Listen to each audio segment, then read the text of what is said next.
بسم الله الرحمن الرحيم.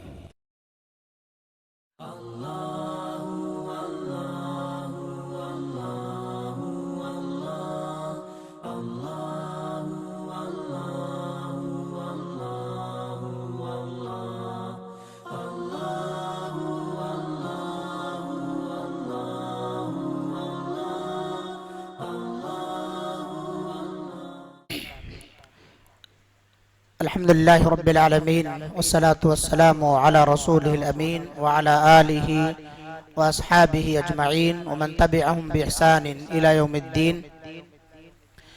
أما بعد، رب اشرح لي صدري ويسر لي أمري واحلل عقدة من لساني يفقه قولي رب زدني علما. اللهم انفعنا بما علمتنا وعلمنا ما ينفعنا وزدنا علما وعملا آمين يا رب العالمين. قال المؤلف رحمه الله: باب من حقق التوحيد دخل الجنة بغير حساب. امام محمد بن عبد الوہاب رحمہ اللہ نے جو باب قائم کیا ہے وہ باب ہے جو شخص توحید کے تمام تقاضوں کو پورا کرے گا اللہ رب العالمین اسے جنت کے اندر بلا حساب کے داخلہ عطا فرمائے گا.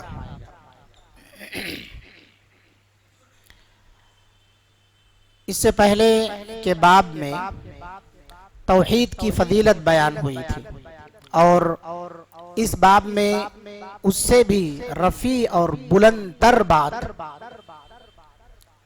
بیان کی جا رہی ہے، کیونکہ جو شخص بھی توحید کی فضیلت کو جانتے ہوئے توحید کے تقاضوں کو پورا کرے گا اللہ رب العالمین پر یہ فرض ہے، یعنی اللہ تعالیٰ نے خود اپنے اوپر فرض کیا ہے کہ میں اسے جنت کے اندر داخلہ عطا فرماؤں. اور ایک سب سے بڑا انعام یہ ہے کہ اللہ تعالیٰ جنت کے اندر اسے بلا حساب کے داخلہ عطا فرمائے گا. بعض لوگوں نے بلا حساب کا مطلب بلا عذاب کے کیا ہے.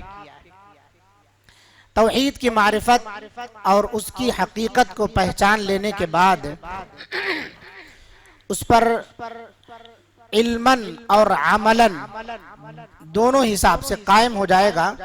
یعنی کچھ بھی غیر اللہ کے لیے وہ شخص اگر نہیں کرتا ہے، صرف ساری عبادتیں اللہ ہی کے لیے انجام دیتا ہے، سب کچھ اللہ ہی سے مانگتا ہے، اس میں غیر اللہ کا ذرہ برابر بھی شبہہ اور شائبہ نہیں آنے دیتا ہے، تو یہی توحید ہے اور یہی توحید کا تقاضا ہے. اللہ رب العالمین ایسے بندے کو جنت کے اندر بغیر عذاب کے داخلہ عطا فرمائے گا. اس دعوے کو ثابت کرنے کے لیے جیسا کہ ان کا منہج ہے، سب سے پہلے باب قائم کرتے ہیں اور باب قائم کرنے کے بعد قرآن مجید کی آیتیں، پھر احادیث مصطفیٰ صلی اللہ علیہ وسلم اور اس کے بعد صحابہ کے آثار نقل فرماتے ہیں. تو انہوں نے پہلی آیت سورۃ النحل کی آیت نمبر 120 ان ابراہیم کان امۃ قانتا للہ حنیفا ولم یکن من المشرکین اسے درج فرمائی کہ یقیناً ابراہیم علیہ السلام لوگوں کے پیشوا ہیں. کان امہ، ابراہیم علیہ السلام امت تھے،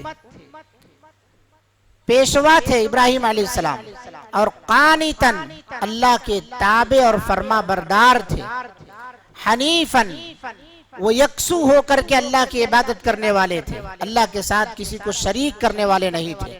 وَلَمْ يَكُ مِنَ الْمُشْرِكِينَ وہ مشرکوں میں سے نہیں تھے. اس آیت پر اگر آپ غور کریں تو اس آیت کریمہ کے اندر ابراہیم علیہ السلام کے اللہ رب العالمین نے 4 صفتیں بیان فرمائی. سب سے پہلی صفت تو یہ ہے کہ اللہ رب العالمین نے انہیں امت قرار دیا ہے. حضرت ابراہیم علیہ السلام کے بارے میں کہا ان ابراہیم کان امتن، ابراہیم علیہ السلام امت تھے. جب کسی اکیلے فرد کو امت کہا جائے تو اس سے ایسا امام اور قائد مراد ہوتا ہے جو تمام انسانی اوصاف و کمالات اور جملہ اوصاف حسنہ کا حامل ہر ایک طرح کی خوبیاں اس کے اندر پائی جائیں، اس کے اندر ایسا کوئی وصف نہ ہو یعنی اچھا وصف جو بچا رہ گیا ہو، ہر ایک خوبی اس کے اندر پائی جائے۔ تو ابراہیم علیہ السلام کو جو اللہ رب العالمین نے امت کہا ہے اسی وجہ سے کہا ہے، کیونکہ اللہ رب العالمین نے جب بھی انہیں کہا اذ قال له ربه اسلم قال اسلمت لرب العالمین، جب اللہ رب العالمین نے کہا ابراہیم علیہ السلام کو اسلم کہ ابراہیم علیہ السلام تابع فرما بردار بن جاؤ، اللہ رب العالمین کے لیے ابراہیم علیہ السلام نے کہا اسلمت، میں اسلام لے آیا، تابع فرما بردار بن گیا، لرب العالمین، اللہ رب العالمین کے لیے۔ تو امت جب کسی ایک آدمی کے لیے استعمال کیا جائے تو اس سے مراد یہ ہے کہ اس کے اندر جتنی خوبیاں ایک انسان کے اندر ہونی چاہیے وہ سب کی سب اس کے اندر پائی جاتی ہیں، یا یوں کہہ لیجئے کہ پوری امت کے اندر جتنی خوبیاں پائی جاتی ہیں وہ ساری خوبیاں اس اکیلے بندے کے اندر پائی جائیں۔ تو یہ ابراہیم علیہ السلام کی فضیلت ہے، ان کا درجہ ہے، ان کا مرتبہ ہے کہ اللہ رب العالمین نے انہیں امت کے لفظ سے ملقب فرمایا ہے۔ ان ابراہیم کان امتا قانتا للہ حنیفا، تو توحید کے تقاضوں کو پورا کرنے کا بھی یہی مفہوم ہے کہ اللہ رب العالمین کے ساتھ وہ شریک نہیں کرتے تھے کسی کو بھی، اللہ رب العالمین کے لیے ہمیشہ فرما بردار رہتے تھے، تو اسی کو امت کہا جاتا ہے۔ اور دوسری ایک صفت ہے، پہلی صفت اس آیت کے اندر آئی ابراہیم علیہ السلام کے لیے امت، دوسری صفت آئی قانتاً للہ، اللہ رب العالمین کے لیے وہ تابع فرما بردار تھے، قانت تھے۔ قانت یہ مومنین کی صفات ہیں، اللہ رب العالمین نے والقانتین والقانتات قرآن مجید کے اندر ذکر فرمایا ہے، تابع فرما بردار کس کے لیے؟ للہ، اللہ رب العالمین کے لیے، اللہ رب العالمین کے لیے۔ امت کے معنی ہو گئے کہ ہر طرح کی خوبی اس بندے کے اندر موجود ہو جو ایک قوم کے اندر پائی جانی چاہیے، تنہا اس کے اندر ہو، اور قانت اسی امت کے اندر آ گیا تھا لیکن الگ سے اللہ رب العالمین نے ذکر فرمایا اسے، اس کا مطلب یہ چیز ان کے اندر کوٹ کوٹ کر بھری ہوئی تھی، تابع اور فرما برداری۔ ابھی میں نے آیت پڑھی سورہ بقرہ کی اذ قال له ربه اسلم قال اسلمت لرب العالمین، تو اس سے ثابت ہوتا ہے کہ وہ اللہ تعالیٰ کے دائمی عبادت گزار اور عقید توحید کے ایک ایک تقاضے پر پوری طرح سے کاربند تھے اور کھرے اترے تھے۔ تو یہ دوسری صفت اللہ تعالیٰ نے اس کے اندر ابراہیم علیہ السلام کے بیان فرمائی۔ اور ایک تیسری صفت کا تذکرہ ہے حنیفاً، حنیف یہ ایک خاص وصف ہے، حنیف یعنی وہ مشرکین کے غلط عقائد، نظریات، ان کے عادات، ان کے اطوار، ان تمام چیزوں سے مکمل طور پر گریزاں اور اللہ کی طرف یکسو تھے۔ مشرکین جو کچھ بھی کرتے تھے ان تمام چیزوں سے بری تھے، اسی لئے انہوں نے کہا وَأَنَا بَرِيءٌ مِّنَ الْمُشْرِكِينَ، میں مشرکوں سے بیزار ہوں، شرک کرنے والے لوگوں سے میں بالکل اجتناب کرتا ہوں، ان سب سے میں بالکل تھک چکا ہوں، ایک دم سے میں بیزار ہوں، یعنی اللہ تعالیٰ کو چھوڑ کر کے غیر اللہ کی جو عبادت کر رہے ہیں میرا ذرہ برابر بھی ان سے کوئی لینا دینا نہیں، بریء من المشرکین، میں مشرکوں سے بری ہوں۔ تو اسی کے بعد اللہ رب العالمین نے فوراً یہی چیز بیان فرمائی وَلَمْ يَكُ مِنَ الْمُشْرِكِينَ، وہ مشرکوں میں سے نہیں تھے کیونکہ انہوں نے بیزارگی کا اظہار کیا ہے۔ تو حنیف اللہ رب العالمین نے جو بیان فرمایا ہے وہ اس وجہ سے کیونکہ مشرکین کے نظریات شرک و بدعات اور معصیت سے لبریز تھے، ان کے جو مشرکین کے عقیدے تھے ان میں اللہ تعالیٰ کی طرف انابت، توجہ اور استغفار نام کی کوئی بھی چیز نہیں پائی جاتی تھی، وہ جو بھی کچھ کرنا ہوتا تھا غیر اللہ کے لیے کیا کرتے تھے۔ لیکن ابراہیم علیہ السلام اس سے ہٹ کر کے تھے، حنیف تھے ابراہیم علیہ السلام، وہ اللہ کی طرف اپنی توجہ لگاتے تھے اور مشرکین غیر اللہ کی طرف اپنی توجہ لگاتے تھے۔ تو اللہ تعالیٰ نے ان کے لیے تیسری صفت کا استعمال کیا قانتاً للہ حنیفا، اور چوتھی صفت آئی ہے وَلَمْ يَكُن مِّنَ الْمُشْرِكِينَ، یعنی ابراہیم علیہ السلام مشرکوں میں سے نہیں تھے، وہ کسی بھی قسم کا شرک نہیں کرتے تھے، کسی بھی قسم کا۔ اور اس کے اندر ان لوگوں کی تردید ہے جو لوگ ابراہیم علیہ السلام کے بارے میں کہتے ہیں کہ ہم ابراہیم علیہ السلام کی ملت پر، یعنی کافی کفار کی تردید ہے کیونکہ کافر لوگ اپنے آپ کو دعوے دار سمجھتے تھے کہ ہم ابراہیم علیہ السلام جو کچھ کر رہے ہیں، یا قریش کی تردید ہے اس کے اندر، قریش بھی اپنے آپ کو دین ابراہیمی پر سمجھتے تھے، حالانکہ ابراہیم علیہ السلام کے دین میں ان کی عبادتوں میں شرک نہیں پایا جاتا تھا، جبکہ قریش کے دین کے اندر شرک موجود تھا۔ تو ان کی تردید کی جا رہی ہے جو اپنے آپ کو ملت ابراہیمی کا دعوے دار اور ٹھیکیدار سمجھتے تھے۔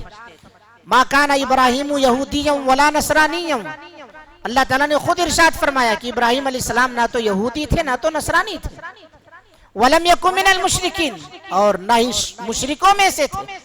ابراہیم علیہ السلام یہودی بھی نہیں تھے، نصرانی بھی نہیں تھے، بلکہ کیا تھے ابراہیم علیہ السلام؟ توحید پرست تھے۔ وَلَمْ يَكُنْ مِنَ الْمُشْرِكِينَ، مشرک نہیں تھے ابراہیم علیہ السلام۔ تو اللہ رب العالمین نے ابراہیم علیہ السلام کی اس آیت کریمہ کے اندر 4 صفتیں بیان فرمائی، جس سے معلوم ہوتا ہے کہ جو بھی اس منہج کا پیروکار ہوگا بلا حساب و کتاب جنت کے اندر داخل ہوگا، جیسا کہ ابراہیم علیہ السلام داخل ہوں گے۔ جو شخص بھی اس منہج پر رہے گا، یعنی امت بن کر کے رہے گا، اپنے اندر تمام خوبیاں، اس سے ایک چیز اور پتہ چلتی ہے کہ عقیدہ ہی صرف نہیں بلکہ ہمارے اخلاق بھی درست ہونا چاہیے۔ انسانی اوصاف و کمالات کے اندر مکمل جو شخص ہو اسے تنہا امت قرار دیا ہے، بغیر اخلاق کے مکمل ہو سکتا ہے وہ شخص؟ نہیں۔ اکمل المؤمنین ایمانا احسنہم خلقا، اللہ کے رسول نے بیان فرمایا کہ مومنوں میں سب سے کامل مومن وہ ہے، ایمان کے اعتبار سے سب سے مکمل وہ ہے جس کے اخلاق سب سے اچھے ہوں۔ عقیدہ درست ہو گیا ہے تو اپنے اخلاق کو بھی سدھارنے کی ہمیں کوشش کرنی چاہیے۔ ایک طبقہ ہے جو صرف اخلاقیات کے باب میں بہت زور دیتا ہے، عقیدے کے باب میں زور نہیں دیتا، حالانکہ عقیدہ سب سے اول چیز ہے، اور لوگ کہتے ہیں کہ بھئی اخلاق درست ہوگا تو عقیدہ درست ہو جائے گا۔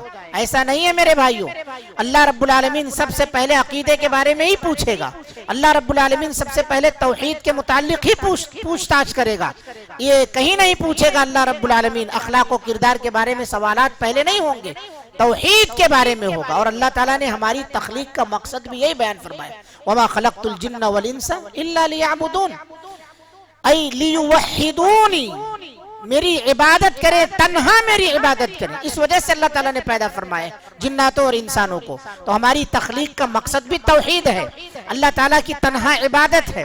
اس عبادت کے اندر یا اس عبادت کے ساتھ ساتھ ہمارے اخلاق بھی اچھے ہونا چاہیے۔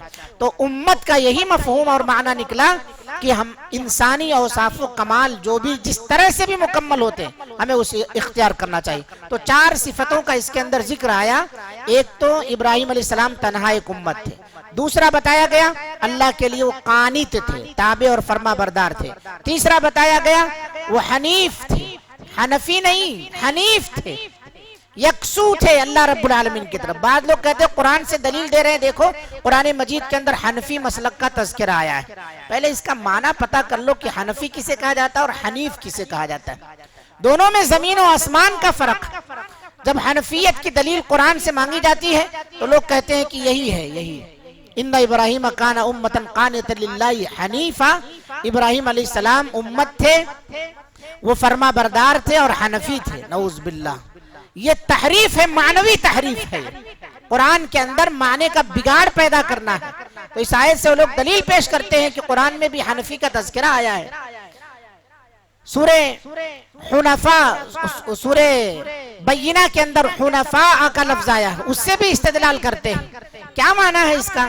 حنیف کا معنی ابھی آپ نے سنا کہ وہ مشرکوں کے تمام تر عقیدوں سے ہٹ کر کے صرف اللہ رب العالمین کی عبادت کرے، یکسو ہو کر کے تنہا اللہ کی عبادت کرے۔ اسے حنیفیت کہا جاتا ہے، حنفیت نہیں حنیفیت کہا جاتا ہے، اسے حنفیت نہیں کہا جاتا۔ حنفیت تو ایک فرقہ ہے جو اپنے آپ کو منسوب کرتا ہے ایک متعین شخص کی طرف، اور ابراہیم علیہ السلام اپنے آپ کو متعین شخص کی طرف منسوب نہیں کرتے تھے، ان کی جو عبادتیں تھی جس پر وہ کاربند تھے اسی کا تذکرہ کیا۔ تو تیسری صفت حنیفیت کا ہے کہ وہ اللہ رب العالمین کے لیے یکسو عبادت کرتے تھے، اور چوتھی صفت کا ذکر آیا وَلَمْ يَكُنْ مِنَ الْمُشْرِكِينَ، ابراہیم علیہ السلام مشرکوں میں سے نہیں تھے۔ تو اللہ رب العالمین نے ابراہیم علیہ السلام کو اکیلا ہونے کے باوجود امت کیوں قرار دیا؟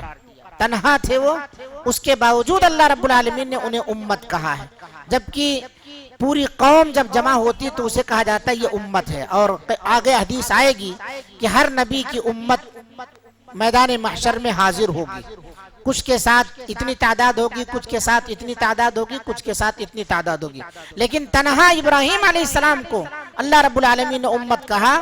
اس سے ان لوگوں کے لیے تسلی ہے جو اس راہ سدید پر، سیدھے راستے پر چلنے والے لوگ ہیں، توحید پر چلنے والے جو لوگ ہیں، ان کے لیے اللہ رب العالمین تسلی دے رہا ہے امت کہہ کر کے ابراہیم علیہ السلام کو، کہیں ان میں اپنے تعدد قلت کو دیکھ کر کے احساس کمتری نہ آ جائے کہ ان کی تعداد کم ہے۔ آج لوگ کہتے ہیں کہ ابھی جمعہ آئے، تمہیں 8 دن ہوا ہے، تمہاری تعداد تو کم ہے، ہماری تعداد کثرت میں ہے، ہم کثرت میں ہیں، تم لوگ کم ہو، اسی سے تمہارے باطل ہونے کا اور ہمارے سچے ہونے کا ثبوت ملتا ہے۔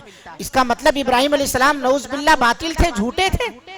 اللہ رب العالمین ان کی قرآن مجید کے اندر تعریف کر رہا ہے، اکیلے ہونے کے باوجود تعریف کر رہا ہے۔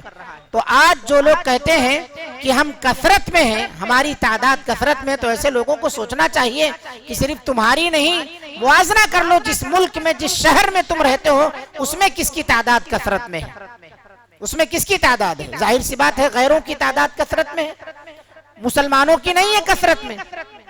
آج حکومت بھی یہی بات ثابت کر رہی ہے کہ یہ لوگ قلت میں ہیں، کثرت میں نہیں ہیں، ان لوگوں کے لیے کچھ کرنا چاہیے، حالانکہ کرتی نہیں، یہ الگ بات ہے۔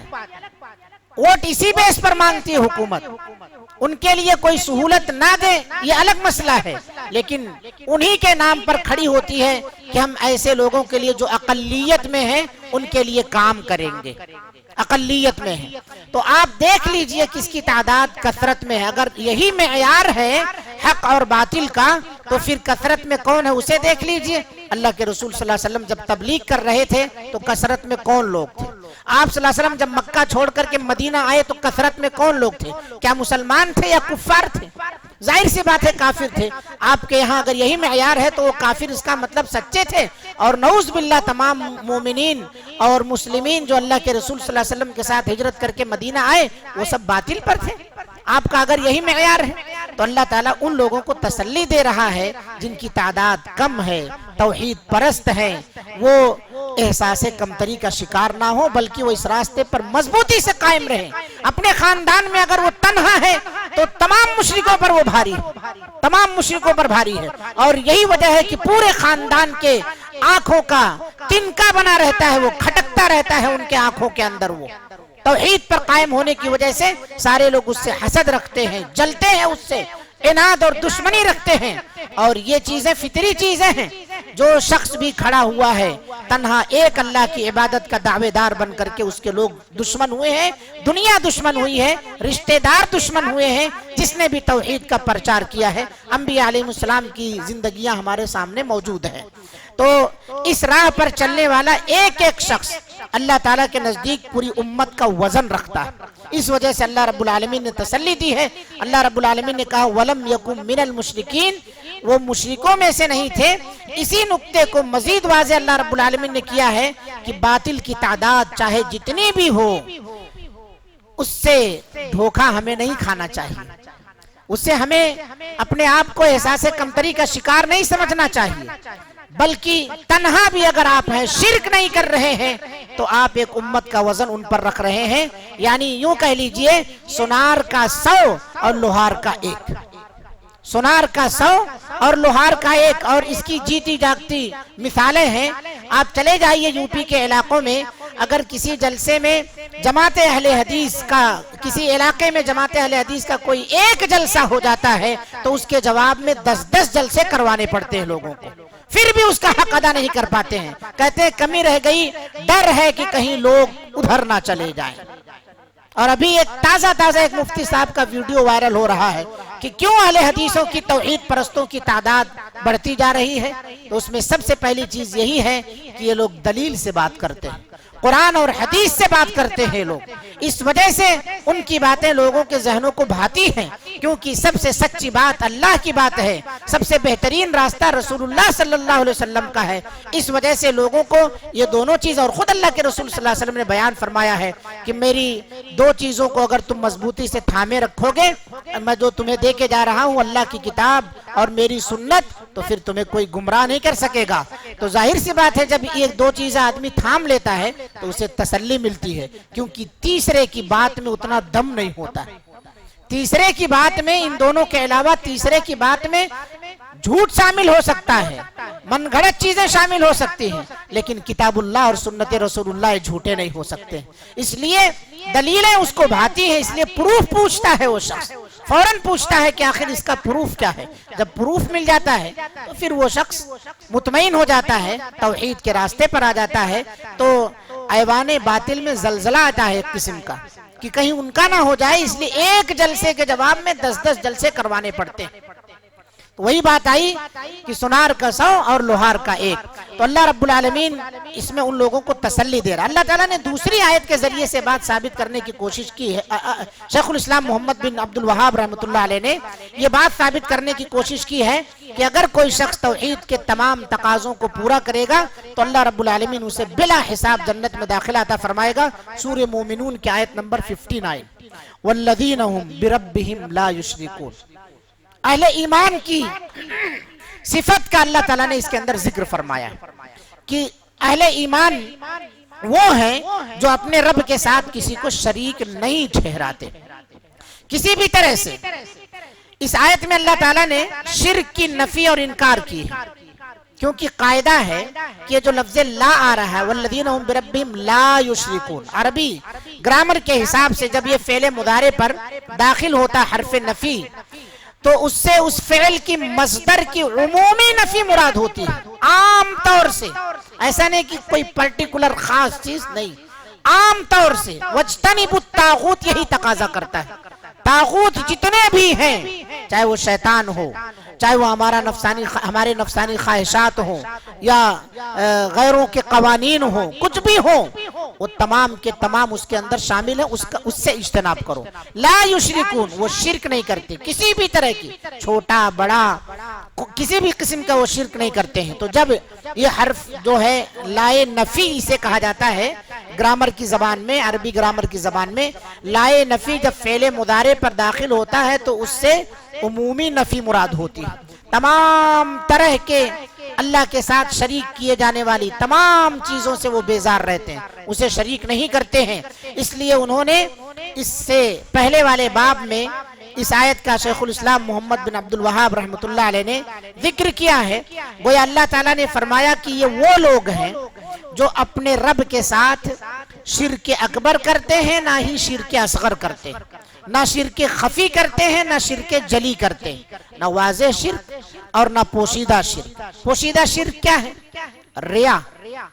ریا آگے اللہ رب العالمین نے اس کا تذکرہ بھی کیا، شیخ الاسلام محمد بن عبد الوہاب رحمۃ اللہ علیہ نے اسے بیان بھی فرمایا ہے۔ ایک بڑے علماء میں، کوفہ کے ایک بڑے عالموں میں حسین بن عبد الرحمن رحمۃ اللہ علیہ کے نام سے گزرے ہیں۔ یہ کہتے ہیں کہ میں ایک دفعہ سعید بن جبیر رحمہ اللہ کی خدمت میں حاضر تھا۔ سعید بن جبیر کون ہے؟ سعید بن جبیر یہ تابعی ہیں، بہت بڑے تابعی ہیں، سید التابعین بھی انہیں کہا جاتا ہے، تابعیوں کے سردار سعید بن جبیر۔ اور حسین بن عبد الرحمن یہ کوفہ کے بڑے عالموں میں سے ہیں۔ اللہ رب العالمین نے آخری عمر میں ان کا حفظ تھوڑا سا خراب ہو گیا تھا، متغیر الحفظ ہو گئے تھے۔ حسین بن عبد الرحمن 136 ہجری میں ان کا انتقال ہوا ہے کوفہ کے اندر۔ اور سعید بن جبیر جو سید التابعین ہیں، امام اور فقیہ تھے بہت بڑے، یہ ابن عباس رضی اللہ عنہ کے ممتاز شاگردوں میں بھی ان کا شمار ہوتا ہے۔ یہ وہ شخصیت ہیں جنہیں حجاج بن یوسف کے سامنے 95 ہجری میں قتل کر دیا گیا تھا۔ بہت سے صحابہ اور تابعین کو حجاج بن یوسف نے قتل کرایا تھا، تو انہی قتل ہونے والے لوگوں میں سے سعید بن جبیر رحمت اللہ علیہ بھی تابعیوں کے سردار۔ تو حسین بن عبد الرحمن کہتے ہیں کہ میں ایک دفعہ سعید بن جبیر رحمۃ اللہ علیہ کی خدمت میں حاضر تھا کہ انہوں نے کہا تم میں سے کسی نے رات کو ٹوٹتا ہوا تارا دیکھا ہے؟ شہاب ثاقب جسے قرآن میں ذکر کیا گیا، ٹوٹتا ہوا تارا کیوں آتا ہے؟ شیطانوں کو مارنے کے لیے، شیطانی مارد، شیطانوں کو جلانے کے لیے، بھسم کرنے کے لیے۔ تو سعید بن جبیر رحمۃ اللہ علیہ نے سوال کیا کہ تم میں سے کسی نے رات کو ٹوٹا ہوا تارا دیکھا ٹوٹتے ہوئے؟ تو حسین بن عبد الرحمن کہتے ہیں کہ میں نے کہا جی ہاں میں نے دیکھا تھا، پھر ساتھ ہی یہ بھی کہہ دیا کہ میں اس وقت نماز میں مشغول نہیں تھا بلکہ مجھے کسی زہریلی چیز نے ڈس لیا تھا، مجھے کوئی کسی بچھو یا سانپ وغیرہ نے، کسی کیڑے نے، زہریلے کیڑے نے ڈنک مار دیا تھا۔ سعید بن جبیر رحمۃ اللہ علیہ نے پوچھا پھر تم نے کیا کیا؟ تو انہوں نے کہا کہ وہ کہتے ہیں حسین بن عبد الرحمن میں نے بتایا کہ میں نے پھر دم کر لیا تھا۔ انہوں نے پھر دریافت کیا کہ تم نے ایسا کیوں کیا، تمہارے پاس کوئی دلیل وغیرہ ہے؟ تو انہوں نے کہا کہ ہاں، میں نے کہا ہمیں امام شعبی رحمۃ اللہ علیہ نے ایک حدیث بیان کی ہے، اسی کی بنا پر میں نے دم کر لیا تھا۔ انہوں نے پھر پوچھا شعبی نے تمہیں کون سی حدیث سنائی ہے، ذرا وہ حدیث بتاؤ۔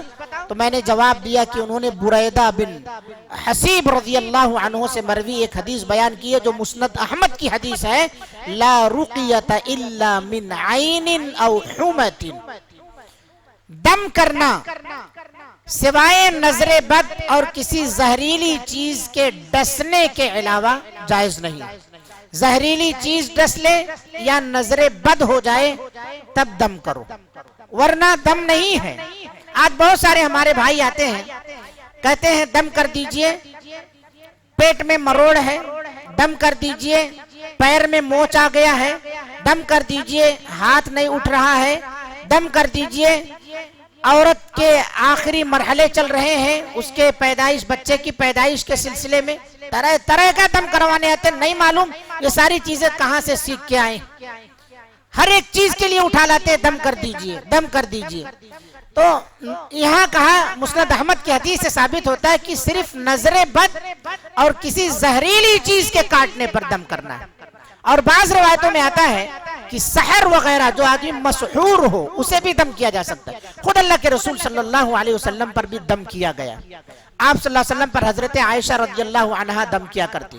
آپ پر جادو ہوا تو آپ صلی اللہ علیہ وسلم نے حضرت علی رضی اللہ عنہ سے دم کروایا تھا اس وقت، اور آپ کہتے ہیں کہ میں ایسے آزاد ہوتا گیا، معوذتین کا دم کیا گیا تھا، کہتے ہیں میں ایسے آزاد ہوتا گیا جیسے کہ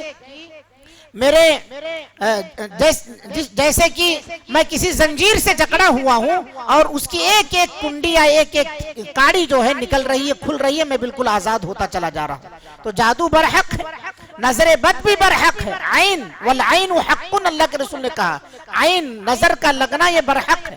اس کا علاج بھی بتایا گیا، کسی ڈاکٹر کے پاس اس کا علاج نہیں ملے گا آپ کو۔ اس کا علاج اللہ کے رسول صلی اللہ علیہ وسلم نے بیان فرمایا کہ جو شخص مسحور ہو یا جس کے اوپر جادو کر دیا گیا ہو یا جسے نظر بد لگ گئی ہو تو وہ شخص اعوذ بکلمات اللہ التامہ ومن کل شیطان وہامہ ومن کل عین لامہ، کسی بچھو نے کاٹ لیا ہو تو بسم اللہ ارقیک اعوذ باللہ من کل شیء یؤذیک ومن کل شر نفس ومن کل عین حاسد اللہ یشفیک۔ یہ دعا پڑھیں آپ نظر بد کے لیے۔ اور اسی طرح سے جادو وغیرہ ہے تو معوذتین پڑھیں، قل اعوذ برب الفلق قل اعوذ برب الناس۔ نبی صلی اللہ علیہ وسلم نے بیان فرمایا کہ جب یہ دونوں صورتیں نازل ہو گئی تو میں تمام چیزوں کو ترک کر کے ان دونوں چیزوں کے ذریعے سے تعوذ کرتا تھا، یعنی تعویذ کرتا تھا، پناہ چاہتا تھا ان دونوں صورتوں کے ذریعے سے۔ تو انہیں کم مت سمجھیں، جس کو بھی یاد ہے، اور میں سمجھتا ہوں ہر ایک کو یہ صورتیں یاد ہوگی انشاءاللہ، ہر ایک کو یاد ہوگی۔ تو اگر یاد ہے تو آپ خود دم کر لیں، بہتر چیز یہی ہے، کیونکہ آگے حدیث آئے گی ابھی آپ سنیں گے۔ تو انہوں نے کہا کہ میں نے امام شعبی کی اس حدیث کی بنا پر جو انہوں نے جواب دیا حضرت بریدہ بن حسیب رضی اللہ عنہ سے سن کر کے کہ لا رقیت الا من عین او حمت، نظر بد اور کسی زہریلی چیز کے ڈسنے کے سوا کسی صورت میں دم جائز نہیں ہے، یہ سن کر میں نے دم کیا ہے۔ تو جب یہ بات سعید بن جبیر سید التابعین سنے تو انہوں نے فرمایا جس نے جو سنا پھر اس پر عمل کیا اس نے بہت ہی اچھا کیا۔ اس کا مطلب اس سے معلوم ہو رہا ہے کہ دم کرنا جائز۔ البتہ ہمیں ابن عباس رضی اللہ عنہما سے نبی کریم صلی اللہ علیہ وسلم کی یہ حدیث پہنچی ہے، آپ نے فرمایا۔ ابن عباس کون ہے؟ ابن عباس نبی کریم صلی اللہ علیہ وسلم کے چچیرے بھائی ہیں، چچا عباس بن عبد المطلب کے لڑکے ہیں، باپ اور بیٹے دونوں مسلمان ہیں۔ اللہ کے رسول صلی اللہ علیہ وسلم کے 11 چچا تھے، 11 چچا میں سے صرف 2 چچا اسلام قبول کرے تھے۔ 11 چچاؤں میں سے صرف 2 چچا اسلام قبول کرے تھے، ایک کا نام حمزہ رضی اللہ عنہ تھا، دوسرے کا نام عباس رضی اللہ عنہ تھا۔ باقی جتنے چچا تھے سب کے سب شرک کی حالت میں ہی، کفر کی حالت میں ہی مرے، حتیٰ کہ ابو طالب بھی، اور ان کو جہنم میں سب سے ہلکا عذاب ملے گا، وہ یہ ہوگا کہ ان کے پیروں میں آگ کی جوتی پہنائی جائے گی جس سے دماغ کھولے گا۔ جہنم کے پہلے طبقے میں سب سے ہلکے عذاب والے لوگ رہیں گے، اور اسی میں ابو طالب ہوں گے، اسی کے اندر ابو طالب ہوں گے۔ تو یہ ابو طالب اسلام قبول نہیں کیے تھے۔ ابن عباس عبداللہ ابن عباس جب کہا جاتا ہے تو اس سے عبداللہ ابن عباس مراد لیے جاتے ہیں۔ تو سعید بن جبیر نے کہا کہ ان سے ہمیں یہ حدیث پہنچی ہے، عرضت علی الامم، اللہ کے رسول صلی اللہ علیہ وسلم نے فرمایا کہ میرے سامنے بہت سی امتیں پیش کی گئی، میں نے دیکھا کہ کسی نبی کے ساتھ تو بہت بڑی جماعت ہے اور کسی کے ساتھ 1-2 آدمی۔ یہ جو معاملہ ہے آپ صلی اللہ علیہ وسلم نے بیان فرمایا کہ میرے سامنے بہت سی امتیں پیش کی گئی، یہ اسرا اور معراج کی رات کا معاملہ ہے، جیسا کہ سنن نسائی اور ترمذی کی روایت میں موجود ہے۔ عرضت علی الامم، میرے سامنے جو بہت ساری امتیں پیش کی گئی، یہ اسرا اور معراج جب آپ صلی اللہ علیہ وسلم معراج پر گئے، طائف سے واپس آنے کے بعد، ابو طالب اور خدیجہ کے انتقال ہو جانے کے بعد طائف گئے تھے آپ صلی اللہ علیہ وسلم، طائف کے لوگوں نے آپ کو مار پیٹ کر لہولہان کر دیا، تو آپ صلی اللہ علیہ وسلم غموں سے نڈھال تھے۔ اللہ رب العالمین نے زمین کی سیر چھوڑ کر کے آپ صلی اللہ علیہ وسلم کو یہاں کی تکلیفوں سے نجات دلانے کے لیے آسمان کی اور زمین کی بھی اللہ رب العالمین نے سیر کروائی، تو اس کو اسراء اور معراج کہا جاتا ہے۔ اسی رات اللہ کے رسول صلی اللہ علیہ وسلم پر یہ امتیں پیش کی گئی، تو آپ نے کہا کہ میں نے دیکھا کسی نبی کے ساتھ بہت بڑی جماعت ہے، کسی کے ساتھ 1-2 آدمی ہے، اور میں نے ایک نبی ایسا بھی دیکھا جس کے ساتھ ایک بھی امتی نہ تھا۔ اسی اثنا میں میرے سامنے ایک بہت بڑی جماعت نمودار ہوئی، میں نے سمجھا کہ یہ میری امت ہے، لیکن مجھے بتایا گیا کہ موسیٰ علیہ السلام اور ان کی امت ہے۔ پھر میں نے ایک اور بھی بہت بڑی جماعت دیکھی، مجھے بتایا گیا کہ یہ آپ کی امت ہے۔ ان میں سے 70,000 آدمی بغیر حساب اور عذاب کے جنت کے اندر جائیں گے۔ کتنے؟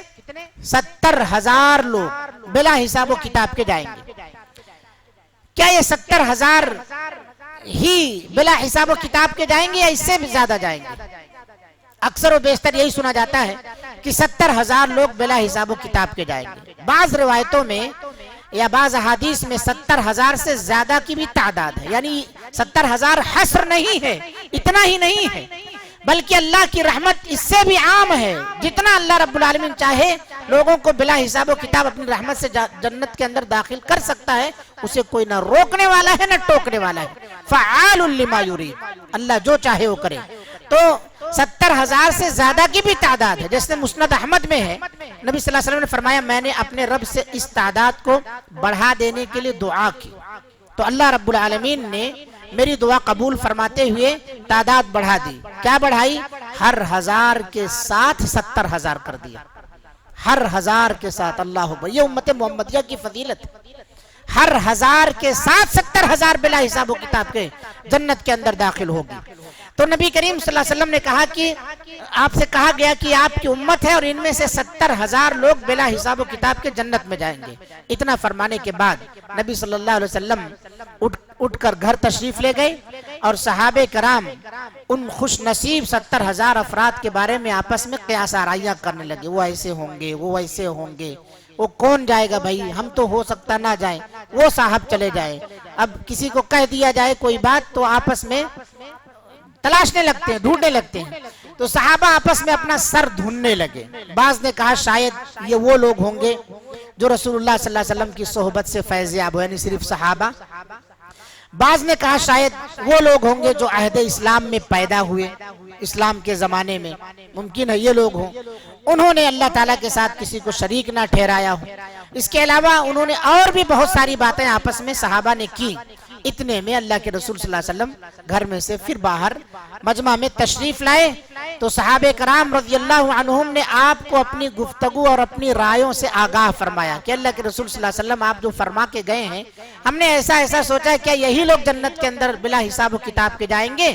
تو آپ صلی اللہ علیہ وسلم نے فرمایا کہ نہیں، یہ وہ لوگ ہیں جو دم کراتے ہیں، نہ علاج کی غرض سے اپنے جسم کو داغتے ہیں اور نہ فال نکالتے ہیں، بلکہ وہ اپنے رب پر توکل رکھتے ہیں۔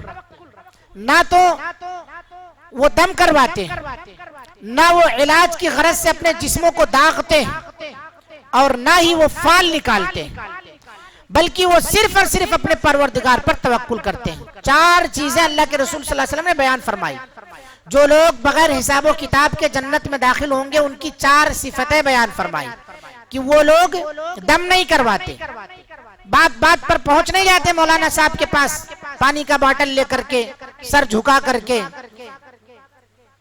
چاہے جہاں کسی بھی حالت میں رہو پہنچ جاتے ہیں، نہ کوئی ڈھنگ ہے نہ طریقہ ہے، بس ان کی رعایت کرتے ہوئے آدمی دم کر دیتا ہے، پھونک دیتا ہے، کچھ کہتا نہیں، یہ الگ بات ہے، مگر آپ کو بھی دیکھنا سوچنا سمجھنا چاہیے، آپ کو بھی تو وہ چیزیں یاد ہے نا۔ سورہ فاتحہ ہے، قل هو اللہ احد، قل اعوذ برب الفلق، قل اعوذ برب الناس، آیت الکرسی، درود شریف پڑھ لیجئے آپ۔ دل سے جو بات نکلتی ہے اثر رکھتی ہے، پر نہیں طاقت پرواز مگر رکھتی ہے۔ تو آپ کا دل اپنے طور پر اللہ رب العالمین سے جو مانگ لے گا وہ مولانا صاحب کا دل نہیں مانگے گا اتنی خشوع اور خضوع سے۔ کبھی کبھی وہ فارمیلٹی بھی پورا کر سکتے ہیں، لیکن آپ جس درد اور تڑپ سے پہنچیں گے، پڑھیں گے اس چیز کو، وہ آپ ہی سمجھ سکتے ہیں اور آپ کا رب اس چیز کو محسوس کر سکتا ہے۔ مولانا صاحب کو جلدی ہے، دو چار آیتیں ادھر ادھر سے پڑھ دیا، اس کے بعد نکل گئے کہ آپ سنیں کیا پڑھے ہیں، وہ آپ سنیں، کبھی تحقیق کیے آپ؟ تو یہ واقعات ایسے بہت سارے ہوتا ہے۔ ایک چیز اور، ہمارے یہاں کے لوگ ماشاءاللہ بڑے متوکل ہیں، توکل بہت ہے ان کو۔ وہ اگر عقیدہ بنا لیے کہ ان کے ذریعے سے ہی شفا ہوگا تو آپ کہہ دیجئے اچھا تھوڑی دیر میں ہم دے دیتے ہیں، باٹل بغیر دعا پڑھے کے واپس کر دے تو بھی ان کو شفا مل جاتی ہے۔ یہی توکل اور بھروسہ اللہ پر اگر کر لیں آپ، بندے پر کرنے کے بجائے اللہ پر اگر آپ کر لیں تو اس کی لذت اور محسوس کریں گے آپ۔ جتنا بندے پر آپ، یہ تقلید ہے میرے بھائیوں، یہ تقلید ہے، اس سے باز آ جاؤ، اس سے باز آ جاؤ، تقلید ہے یہ، بلا وجہ کے یہ ساری چیزوں کے اندر نہیں پڑنا چاہیے، اللہ کی ذات پر بھروسہ۔ تو پہلی صفت بیان فرمائی کہ وہ دم نہیں کرواتے، دم نہیں کرواتے۔ دوسری صفت یہ بتائی کہ وہ علاج کی غرض سے اپنے جسموں کو داغتے بھی نہیں، علاج کی غرض سے اپنے جسموں کو داغنا نہیں چاہیے۔ اس سے یہ بہتر، یعنی داغنا بھی ایک علاج ہے، لیکن اس سے اگر آپ بچ رہے ہیں تو ان خوش نصیبوں کے اندر داخل ہوں گے، ان خوش نصیبوں کے اندر داخل ہوں گے۔ تیسری صفت بتائی کہ نہ تو وہ فال نکالتے ہیں۔ فال کیا ہے؟ پرندے اڑا کر کے لوگ فال نکالتے تھے مشرکین، یا اسی طرح سے تیر نکالتے تھے، ایک میں لکھا رہتا تھا لا اور ایک میں لکھا رہتا تھا نعم، تو اگر نعم والا تیر نکلا تو وہ اپنا کام کرتے تھے، لا کے معنی نہیں والا تیر نکلا یعنی یس اور نو لکھا رہتا تھا تیروں پر، تو اگر تیر نکلا یس والا تو اپنا کام کرتے، اپنے سفر پر جاتے، شادی بیاہ کرتے، اور اگر لا والا نو والا نکلا تیر تو پھر وہ آگے نہیں بڑھتے تھے، وہ اپنے کام کو روک لیتے تھے۔ یہی ہے نحوست، الطیرہ، اسی کو کہا جاتا ہے الطیرۃ شرکن۔ کوئی چیز کرنے سے، اپنے آپ کو کسی چیز کے کرنے سے، آپ کسی کام کو کرنے سے، کسی وجہ سے اپنے آپ کو روک لیں کہ اگر ہم کریں گے تو یہاں خرابی پیدا ہوگی، اسی کو کہا جاتا ہے بدفعلی، بدفعلی لینا، نحوست لینا۔ راستے سے آپ گزر رہے ہیں، وہاں سے بلی گزر گئی، آپ رک گئے تھوڑی دیر، کالی بلی خاص طور سے لوگ دیکھ لیتے ہیں کالی بلی کو تو اسے منحوس سمجھتے ہیں اور کہتے ہیں اب ہمارا کام نہیں بنے گا۔ صبح سویرے گھر سے نکلے، کوئی بھکاری آپ سے بھیک مانگنے پہنچ گیا تو آپ سمجھتے ہیں کہ ہمارا پورا دن خراب ہوگا۔ پہلی دکان پر کھولتے ہی پہنچے اور آپ نے ادھار لینے کا اس سے مطالبہ کر دیا تو کہتا ہے اب تو سارا دن خراب ہو جائے گا ہمارا۔ تو اس طرح سے لوگ بدفعلی لیا کرتے ہیں یہی چیز شرک ہے۔ اللہ کے رسول صلی اللہ علیہ وسلم نے کہا نہ تو فال نکالنے والے بدفالی لینے والے لوگ نہ ہو، تو اگر بدفالی نہیں لیتے ہیں تو آپ ان خوش نصیبوں کے اندر شامل ہیں۔ اسی طرح سے آخری چیز ہے اللہ ہی پر توکل کرتے، یعنی وہ اپنے رب پر نفع نقصان کے سلسلے میں توکل کرتے ہیں، اپنے سارے معاملات اللہ کی طرف سونپ دیتے ہیں۔ فَإِذَا عَزَمْتَ فَتَوَكَّلْ عَلَى اللَّهِ، جب آپ نے ٹھان لیا ہے کہ ہمیں یہ چیز کرنا ہے تو اللہ رب العالمین کے بھروسے پر آپ آگے بڑھ نکلیے۔ اللہ رب العالمین آپ کو بچانے والا ہے، آپ کے اس کام کے اندر برکت دینے والا، لیکن بھروسہ تو اللہ پر کر کے دیکھیے آپ، بھروسہ اللہ رب العالمین ان اللہ یحب المتوکلین، توکل کرنے والے لوگوں کو اللہ پسند فرماتا ہے، محبت کرتا ہے۔ یعنی اللہ پر توکل کرنے سے صرف کام ہی نہیں بنتے ہیں بلکہ ہم اللہ کے محبوب بھی بن جاتے ہیں۔ تو اللہ پر توکل تو کریے، آپ پہلے اللہ پر توکل کیجئے۔ تو یہ جو حدیث گزری ہے آپ صلی اللہ علیہ وسلم نے بیان فرمایا، یہ بات سن کر کے صحابی اسی مجمع میں بیٹھے تھے، ان کا نام تھا عکاشہ بن محصن، نام یاد رکھیے، کیا نام تھا؟ عکاشہ بن محصن، اپنے بچوں کا نام رکھیے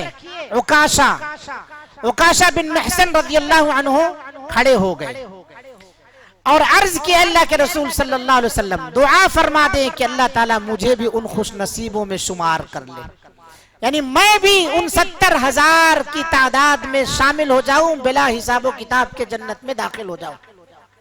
اللہ کے رسول صلی اللہ علیہ وسلم نے کہا انت منہم، تو بھی انہی لوگوں میں سے، تو بھی انہی لوگوں میں سے ہے۔ یہ اللہ کے رسول صلی اللہ علیہ وسلم کے نبی ہونے کی دلیل ہے کہ آپ صلی اللہ علیہ وسلم نبی تھے۔ اور دوسری بات یہ ہے کہ اللہ کے رسول صلی اللہ علیہ وسلم جنت جہنم ایسے بانٹتے نہیں پھر رہے تھے کہ جو آئے وہ لوٹ لے، لنگر لوٹا جا رہا ہے، نہیں، جیسا کہ بہت سارے لوگ کہتے ہیں کہ آپ تو مختار کل ہے، جو مانگنا ہے وہ آپ سے مانگ لیا جائے، اسی سے دلیل بھی دیتے ہیں۔ عکاشہ بن محصن نے مانگا، اللہ کے رسول صلی اللہ علیہ وسلم نے کر دیا، یہ اپنی مرضی سے کر دیا۔ وَمَا يَنْتِقُ عَنِ الْهَوَىٰ إِنْ هُوَ إِلَّا وَحْيٌ يُوحَىٰ، آپ اپنی جانب سے کچھ نہیں بولتے، وہی باتیں کہتے ہیں جو اللہ تعالیٰ کی طرف سے وحی کی شکل میں نازل ہوتی ہیں۔ وَمَا يَنْتِقُ عَنِ الْهَوَىٰ، عکاشہ بن محصن نے جب کہا کہ میرے لیے دعا فرما دیجیے، اللہ کے رسول نے کہا کہ عکاشہ تم بھی انہی لوگوں میں سے ہو۔ اب ہمارے لوگوں کے اندر یہی عادت ہے، ایک آدمی نیکی میں جب پہل کرتا ہے تو ہمارے لوگ پھر سیٹ صاحب دے رہے، ہم بھی کیا کم ہیں ان سے؟ اتنے میں دوسرے صحابی کھڑے ہو گئے، انہوں نے کہا اللہ کے رسول صلی اللہ علیہ وسلم میرے لیے بھی دعا فرما دیجئے، میں بھی ان کے اندر شامل ہو جاؤں۔ آپ نے فرمایا قد سبقک بہا عکاشہ، عکاشہ تم سے سبقت کر گئے، بس ختم، یہیں پر کلوز، جف القلم، بشارت کا وقت ختم ہو گیا۔ تو اس سے معلوم ہوتا ہے، امام قرطبی رحمۃ اللہ علیہ فرماتے ہیں کہ اس بندے کو اللہ کے رسول صلی اللہ علیہ وسلم نے ایک کے حق میں دعا فرمائی، ایک کے لیے کیوں روک لیا؟ آپ تو رحمت للعالمین تھے نا، اس پر بھی رحم کھا کر کے یہ بات کہنا چاہیے تھا کہ تو بھی انہی لوگوں میں سے ہے، لیکن ایک کو محروم کیا، ایک کو عطا فرمایا آپ صلی اللہ علیہ وسلم نے، ایسا کیوں کیا؟ اس کو ناانصافی نظر آ رہی۔ امام قرطبی رحمۃ اللہ علیہ جواب دیتے ہیں اس کا، فرماتے ہیں کہ اس وقت طلب جنت کی جو حرص اور خواہش اور طمع کی سچائی عکاشہ کے اندر نظر آئی تھی وہ دوسرے کے پاس نہیں تھی۔ عکاشہ کے اندر جو جوش اور جذبہ تھا، فوراً کھڑے ہو گئے اور شوق کے مارے کہہ دیا اللہ کے رسول صلی اللہ علیہ وسلم میرے لیے بھی دعا فرما دے۔ وہ حرص اور طمع، وہ ذوق اور شوق، وہ تیزی دوسرے شخص کے اندر نہیں تھی، اسی لیے عکاشہ کی استدعا کو، ان کی مراد کو اللہ کے رسول نے قبول فرمایا اور دوسرے کی ٹھکرا دیا۔ اب کیا آپ کہیں گے کہ اللہ کے رسول صلی اللہ علیہ وسلم کو کیسے پتا چلا کہ اس کے شوق میں اس چیز کی کمی تھی؟ کیا اللہ کے رسول غیب کا علم رکھتے تھے؟ مسئلہ یہی پیش آئے گا، کیسے جان گئے آپ؟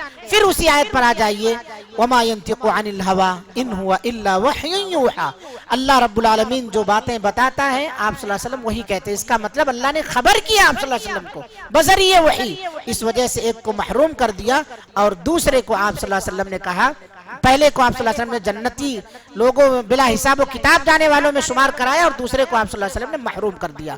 تو پہلے شخص کو کیوں کہا, دوسرے شخص کو آپ نے محروم کیوں کیا؟ اس لیے کہ دونوں کے شوق میں فرق تھا, دونوں کی حرص اور لالچ میں فرق تھا, اس وجہ سے آپ صلی اللہ علیہ وسلم نے منع فرما دیا. تو یہ جو حدیثیں ہم نے پڑھی ہیں, یہ ساری باتیں, اسے جو مسائل نکل رہے ہیں اس سے معلوم ہوتا ہے کہ توحید کے بارے میں لوگوں کے درجات اور مراتب مختلف الگ الگ. ان اکرمکم عند اللہ اتقاکم, تم میں اللہ کے نزدیک سب سے زیادہ معزز وہ ہے جو سب سے زیادہ متقی ہے. ابراہیم علیہ السلام کے درجات اور مراتب الگ ہیں, عام لوگوں کے درجات اور مراتب الگ ہیں, کیونکہ ابراہیم علیہ السلام کو ان ابراہیم کانا امتن کہا گیا, تنہا امت تھے, تنہا امت تھے. توحید کے تقاضے پورے کرنے کا مفہوم بھی اس سے واضح ہوتا ہے. اللہ تعالیٰ نے ابراہیم علیہ السلام کی تعریف کرتے ہوئے کیا بیان فرمایا؟ وَلَمْ يَكُنْ مِنَ الْمُشْرِكِينَ, وہ مشرکوں میں سے نہیں تھے. اس سے کیا پتہ چلتا ہے کہ نہ تو وہ یہودی تھے, نہ کافر تھے, نہ نصرانی تھے. ان لوگوں کی تردید ہو رہی ہے اس سے. اسی طرح سے دم اور جسم داغنے کے طریقے علاج کو ترک کرنا توحید کے تقاضوں کو بھی پورا کرنا ہوتا ہے, توحید کے تقاضوں کو بھی پورا کرنا.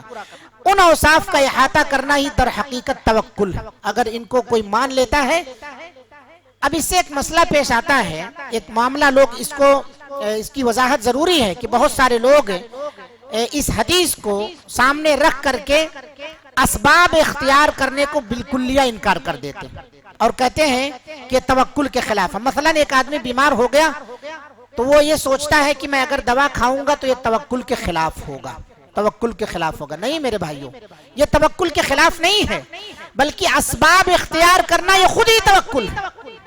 سبب اختیار کرنا یہ خود ہی توکل ہے اللہ کی ذات پر, کیونکہ اس دوا کے اندر اللہ رب العالمین نے اثر پیدا کیا ہے. دوسری چیز, اللہ کے رسول صلی اللہ علیہ وسلم کی حدیث ہے, آپ صلی اللہ علیہ وسلم نے بیان فرمایا کہ لِكُلِّ دَاءٍ دَوَاءٌ, ہر بیماری کے لیے علاج ہے. تو اس حدیث پر بھی آپ عمل کرتے ہیں. تو عام طور پر انسان کا دل دم کرنے والے اکثر ایسے معاملات میں, بیمار جیسے ہی بیمار ہوتا ہے اس کا دل دم کرنے والے, داغنے والے یا فال نکالنے والے کی طرف متوجہ ہو جاتا ہے, جس سے اللہ تعالیٰ پر توکل میں کمی آ جاتی ہے. اس وجہ سے ایسا کہا جا رہا ہے, ورنہ دم کرنا یہ ناجائز نہیں ہے. شرعی دم, جسے شرعی دم ہے, اس کے اندر شرکیہ کچھ چیزیں شامل نہ ہو, وہ جائز ہے.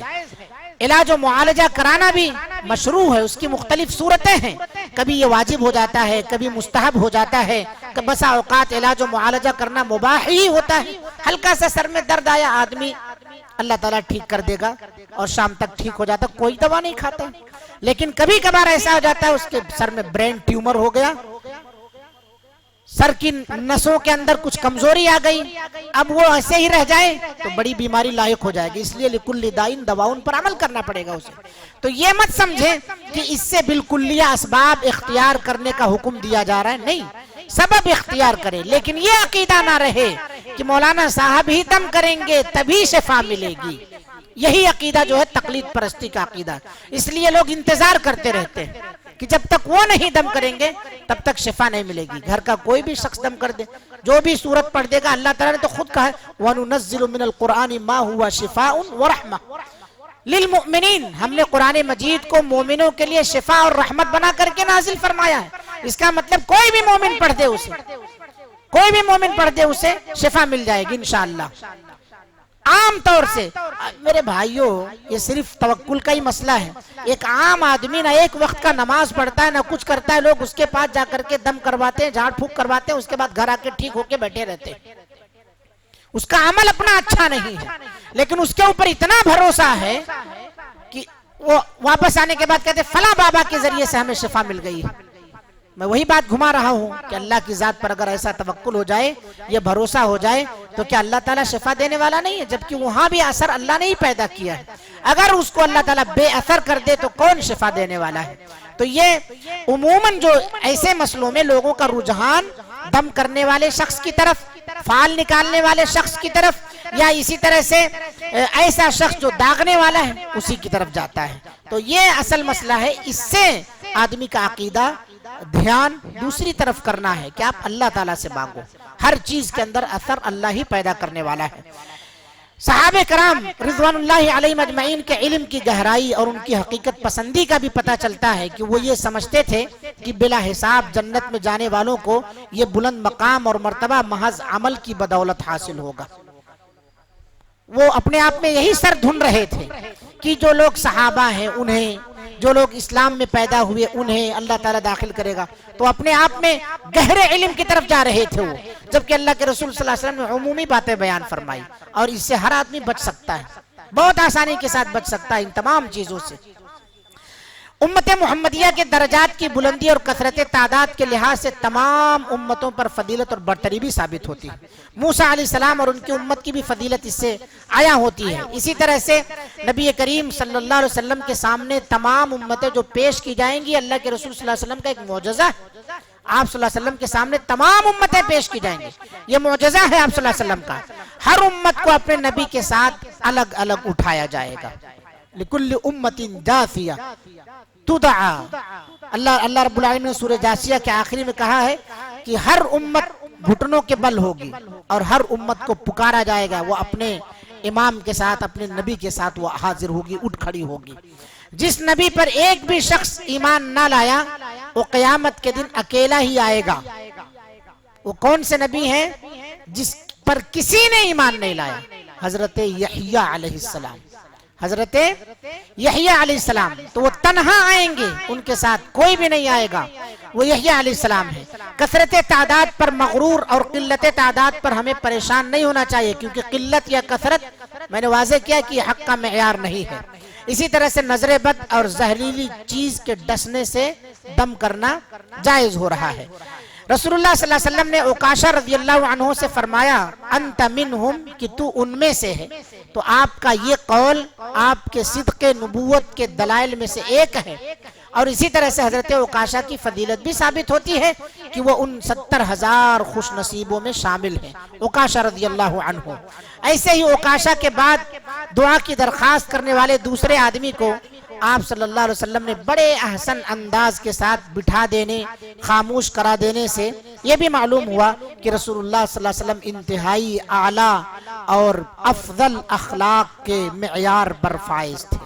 آپ صلی اللہ علیہ وسلم اچھے اخلاق کے مالک تھے، اس سے آپ صلی اللہ علیہ وسلم کا حسن خلق کا پتہ چلتا ہے۔ تو یہ باتیں ہمارے سامنے آئی ہیں ابھی، اس سے معلوم ہوتا ہے کہ جو شخص بھی توحید کے تقاضے کو پورا کرے گا، اللہ رب العالمین اسے جنت کے اندر بلا حساب و کتاب کے، یعنی بغیر عذاب کے داخلہ عطا فرمائے گا۔ اللہ تعالیٰ سے ہم دعا کریں گے کہ اللہ رب العالمین ہم تمام کو بھی بغیر حساب و کتاب کے جنت کے اندر داخلہ عطا فرمائے۔ اللہ رب العالمین ہمیں ان لوگوں کی صفت میں شامل فرمائے جس کا آپ صلی اللہ علیہ وسلم نے بیان فرمایا کہ جو لوگ ان چیزوں سے بچیں گے انہیں اللہ تعالیٰ بلا حساب و کتاب جنت میں داخلہ عطا فرمائے گا۔ ہمیں ان کی صفت سے متصف ہونے کی توفیق عطا فرمائے۔